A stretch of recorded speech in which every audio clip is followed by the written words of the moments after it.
It's a real problem, Chris. Is it? Yeah. I assume it is. You know, I heard on a TED Talk, right, that it's actually that... Alright, so for those of you that don't know, there's something called the reward pathway. So anytime you do something that is, like, instinctually good, such as eat or have sex, your brain gets flooded with dopamine to make you feel happy. It makes you feel good. So, you know, whenever you eat that really big cheeseburger or something like that, that satisfied feeling, it comes from, oh shit, the reward pathway, flooding your brain, flooding it with dopamine, right? So, am I supposed to break through this? No, I think you were supposed to make it across. You were so close. You were like blazing through it.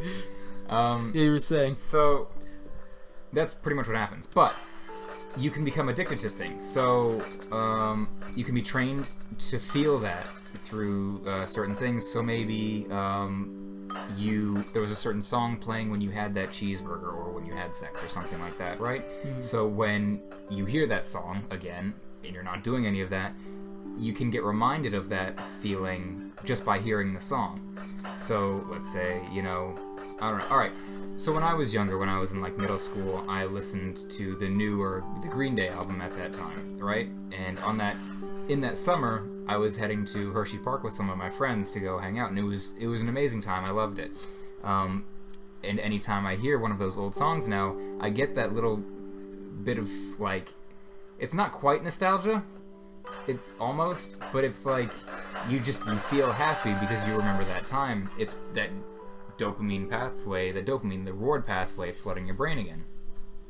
And so what he was talking about during the TED Talk was that it's not necessarily the porn itself. At some point, the porn addiction becomes the clicking. So the fact that you can click and there's already another model that pops up. Because one of the things was spreading our gene pool. So the fact that we could create more offspring with different partners for a greater chance to survive was like this big reward, this big thing. And so the fact that you can just click and all of a sudden you've got a next model instantly would just sort of make you feel good, and you would become addicted to the click, not necessarily the porn itself. So like drug addicts searching for the next high, it's the click that makes you feel happy. So what you're doing is, when you get to that porn site, it's the next click that gets you off. You see what I'm saying? That wasn't me. Just FYI. But this is kind of cool. Oh, I thought you kept going, so I was like, might as well like put something on for you to play. Might as well shut him up. Oh no! So you're telling me that it's not necessarily watching porn as much as it is just clicking and being able to look at another model. Yeah, I mean, that's for kind your of it. pleasure. It's the fact that you...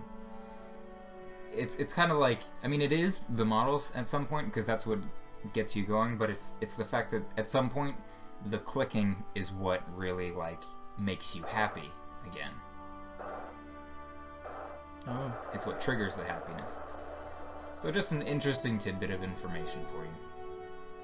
Just so you're not completely dulled down by this senseless violence. No, it's the sensation in my penis that is what makes me happy. If you say so. I don't really find satisfaction in clicking as much as I do spanking the monkey. Oh my as God. One would say. Tugging the flush boat. I'm very lonely. Oh, Hector. Why? We saved this man's life? I mean, it looked like we missed. All that was for nothing. Was it? I think we saved the man's life. Okay. We'll just assume he's alive. He's alive now. We're good.